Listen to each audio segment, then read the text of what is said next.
At the heart of today's weather is a sprawling, high-amplitude mid-level ridge centered across the deep South and Gulf Coast.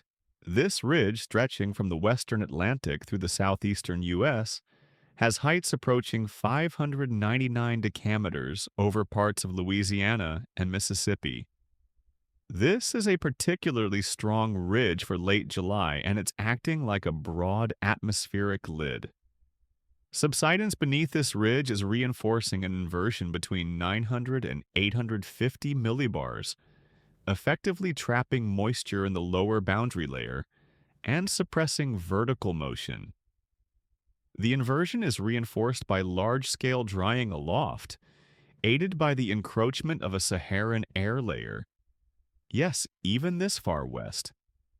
The result is a remarkably stable environment, with only shallow convective growth, despite intense surface heating. At the surface, a complementary high-pressure system stretches from the western Atlantic through the northern Gulf. This is feeding an east to southeast low-level flow into the Florida peninsula. The flow is weak, more background than dynamic, but it helps reinforce the dryness along the east coast where dew points are running in the low 70s. Meanwhile, inland areas are starting to recover tropical moisture profiles, with dew points pushing into the mid to upper 70s, especially west of the I-95 corridor and into central Florida. Overnight soundings out of Miami and Melbourne revealed precipitable water values near 1.1 to 1.3 inches, well below seasonal averages. The drier the column, the harder it is for thermals to develop deep enough for storm formation. And under this capping inversion, thermals are being snuffed out before they can mature. While deep convection is largely being suppressed today, it's not entirely absent. Along interior Florida, where surface heating is unimpeded and moisture values are creeping up, the sea breeze remains the primary mesoscale forcing mechanism.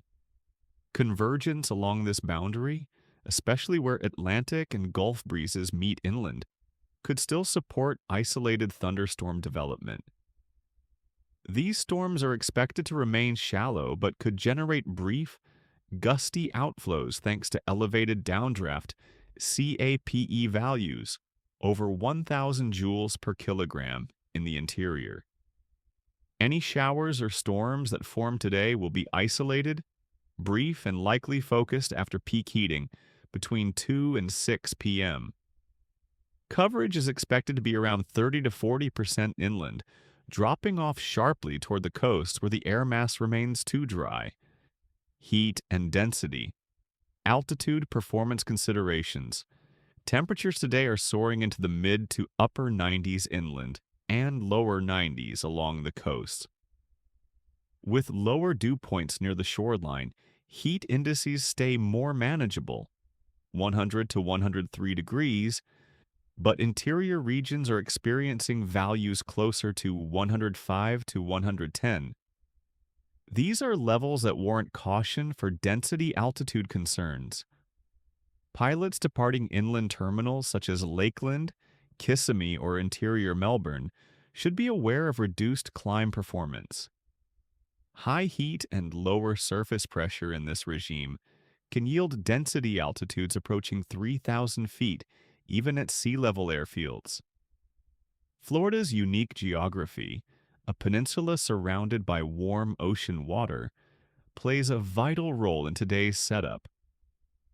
With the Atlantic Ridge in place and weak synoptic flow, sea breezes dominate.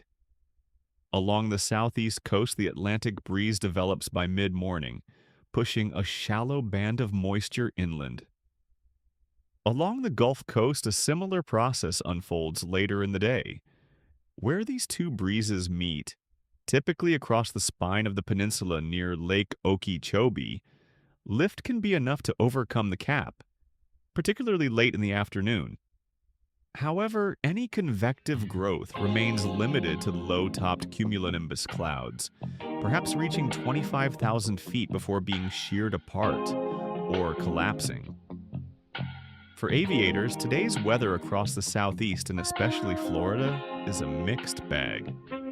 Widespread VFR prevails under mostly sunny skies and dry mid-level air. Morning haze may briefly reduce visibility near the coast, but this will mix out quickly.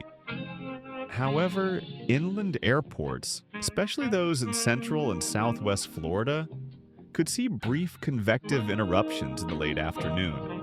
Areas like Gainesville, Ocala, or even Orlando may experience 30-minute impacts due to isolated thunderstorm outflows.